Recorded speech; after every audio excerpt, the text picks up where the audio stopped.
हजरत इब्राहीम का इम्तिहान। काबा के गिर्द तवाफ करते वक्त जो सबसे खास मकाम आंखों को ठहरा देता है वो है जमजम का कुआं।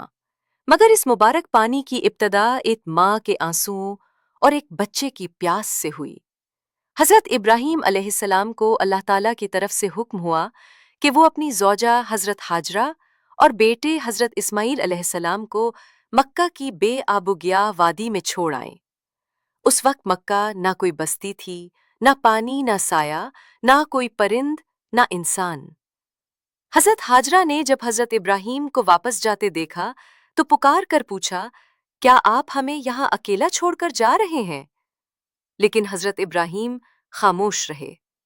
बिलाखिर हजरत हाजरा ने पूछा, क्या ये अल्लाह का हुक्म है? हजरत इब्राहीम ने गर्दन हिलाई।